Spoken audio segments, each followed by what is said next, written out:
مصدقا لما معكم ولا تكونوا أول كافر به ولا تشتروا بآياتي ثمنا قليلا وإياي فاتقون. ان آیات کے اندر اللہ تبارک و تعالی بنی اسرائیل کو حکم دے دیتے ہیں، یا بنی اسرائیل، کہ اے بنی اسرائیل، یعنی یعقوب علیہ السلام کی اولاد. بنی اسرائیل یعقوب علیہ السلام کا نام تھا. اذکروا نعمتی التی انعمت علیکم، میری ان نعمتوں کو یاد کرو جو میں نے تم پر انعام کی. وَأَوْفُوا بِعَهْدِي، اور میرے وعدے کو پورا کرو. اوفی بعہدکم، تو میں بھی اپنے وعدے کو پورا کروں گا. وَإِيَّايَ فَارْهَبُونِ، اور صرف مجھے سے ڈرو. وَآمِنُوا بِمَا أَنزَلْتُ مُصَدِّقًا لِمَا مَعَكُمْ، اور تم ایمان لاؤ اس چیز کے ساتھ جو نازل کیا گیا ہے، جو تصدیق کرنے والی ہے اس چیز کی جو تمہارے پاس ہے. وَلَا تَكُونُوا أَوَّلَ كَافِرٍ بِهِ، اور تم پہلے کافروں میں سے نہ ہو جاؤ. وَلَا تَشْتَرُوا بِآيَاتِي ثَمَنًا قَلِيلًا، اور تم میری آیات کو کم قیمت میں نہ بیچو. وَإِيَّايَ فَاتَّقُونِ، اور صرف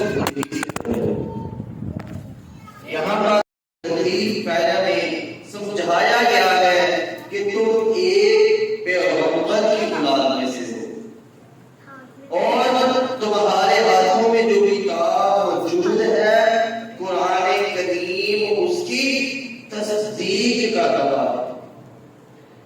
پھر تمہیں نہیں چاہیے کہ تم سب سے پہلے انکار شروع کر دو. اسرائیل یعقوب علیہ السلام کا نام تھا، تو گویا ان سے کیا کہا جا رہا ہے؟ اللہ تبارک و تعالی ان سے کہہ رہے ہیں کہ تم میرے صالح اور فرما بردار بندے کی اولاد میں سے ہو. تمہیں چاہیے کہ اپنے جد امجد یعنی یعقوب علیہ السلام کی طرح حق کی تابعداری میں لگ جاؤ، جیسا کہ ہمارے یہاں بھی کہا جاتا ہے کہ تم سخی کے بیٹے ہو، سخاوت میں آگے بڑھو. تم دلیر ہو، تمہارا والد دلیر تھا، تم بھی دلیری دکھاؤ.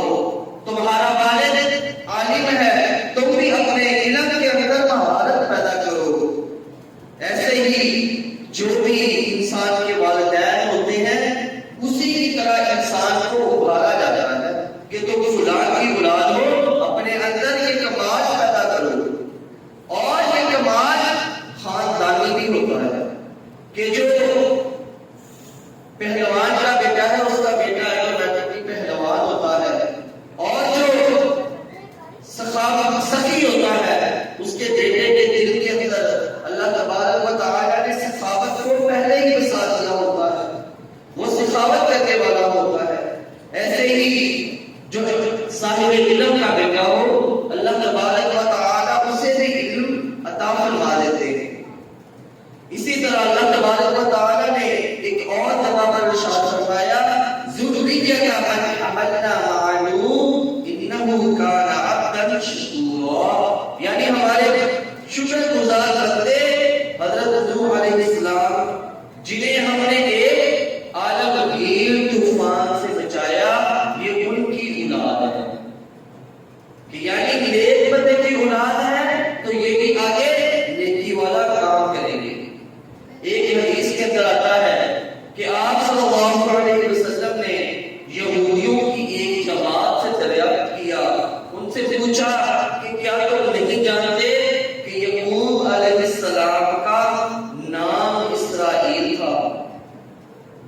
یہودیوں سے سوال کیا تو وہ سب قسم کھا کر کہنے لگے کہ اللہ کی قسم واللہ یہ سچ ہے. حضور صلی اللہ علیہ وسلم نے پھر اللہ تبارک و تعالیٰ کے گواہ بناتے ہوئے کہا کہ الہی تو گواہ بن جا کہ میں نے انہیں حق پہنچا دیا ہے. اب یہ آگے سے انکار کرنے والے ہیں تو یہ ان کے اوپر ہے. اسرائیل کے لفظی معنی جو ہے وہ عبداللہ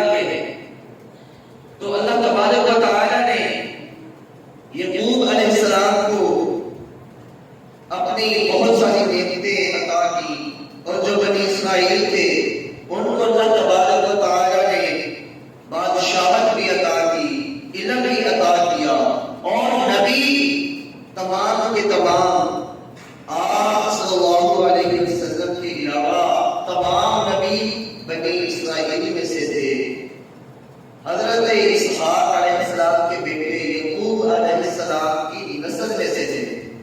جتنے بھی نبی آئے وہ تمام کے تمام اسی ایک خاندان میں سے تھے.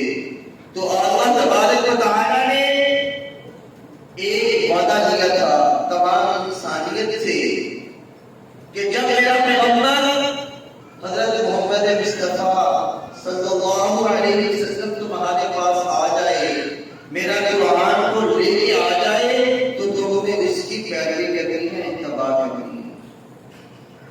بنی اسرائیل کی کتابوں میں بھی انہیں یہ واضح طور پر لکھا ہوا ملا کہ جب تمہارے اندر محمد رسول اللہ صلی اللہ علیہ وسلم تشریف لے آئے تو تم نے ان کا پیروی کرنی ہے. اس میں ان کا کوئی نقصان نہیں تھا بلکہ ان کا فائدہ تھا کہ ان کی جو کتابیں تھیں تورات و زبور، اس کے اندر آپ صلی اللہ علیہ وسلم کے بارے میں پہلے سے موجود تھا اور یہ قرآن ان کتابوں کی تصدیق کر رہا تھا. لیکن اس کے باوجود انہوں نے انکار کر دیا، تو اسی لیے انہیں پہلے کافر کہا گیا ہے، کیونکہ وہ اہل کتاب میں سے پہلے کافر تھے جنہوں نے حق کو چھپا دیا اور حق کے جو علاوہ باتیں تھیں وہ لوگوں کے اندر پھیلانا شروع کر دی. کافر میں جو مکے والے تھے وہ تو ان پڑھ تھے، ان کے اندر علم نہیں تھا، انہیں شعور نہیں تھا، انہیں دین کا پتہ نہیں تھا، انہیں کتاب اللہ کے بارے میں علم نہیں تھا. لیکن جو مدینے والے یہودی تھے یا عیسائی تھے، ان کی کتابوں کے اندر آپ صلی اللہ علیہ وسلم کے بارے میں واضح طور پر احکامات موجود تھے. اللہ تبارک و تعالیٰ نے وعدہ کیا کہ اگر تم پیروی کرو گی تو اللہ تبارک و تعالیٰ تمہاری زنجیروں کو توڑ دیں گے، تمہارے بوجھوں کو ہلکا کر دیں گے. اور اگر وہ وعدے کے اوپر پورے نہیں اترتے تو پھر وہ بھی اسی طرح عذاب دیے جائیں گے جس طرح دوسرے لوگ عذاب دیے جائیں گے. اللہ تبارک و تعالیٰ ارشاد فرماتے ہیں وقال اللہ انی معکم، اور اللہ تبارک و تعالیٰ نے فرمایا کہ میں تمہارے ساتھ ہوں. لئن اقمتم الصلاۃ، اگر تم نماز کو قائم کرتے ہو، وآتیتم الزکاۃ، اور زکات کو ادا کرتے ہو، تو پھر اللہ تبارک و تعالیٰ تمہارے ساتھ ہیں. وہ تمہیں دیتے دیں گے، وہ تمہیں جنتیں دیں گے کہ جن کے نیچے سے دودھ کی شہد کی نہریں بہ رہی ہیں.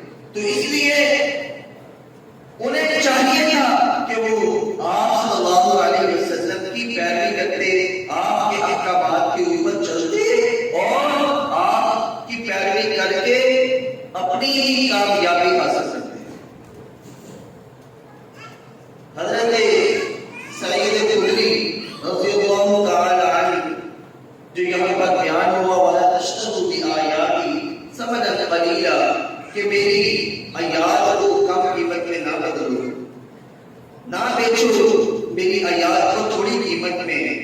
یعنی کہ دنیا اگر تمام کی تمام بھی مل جائے تو وہ ایک قرآن کی آیت کا معاوضہ نہیں ہو سکتی، چاہے کوئی آپ کو تمام دنیا ہی عطا کر دے. لیکن جو لوگ قرآن کی یا جو ان کے تورات اور زبور تھی ان کے بارے میں بات ہو رہی ہے، اس کو اگر وہ ان کے فائدے کی بات ہوتی تو لوگوں کو بتلا دیتے ہیں.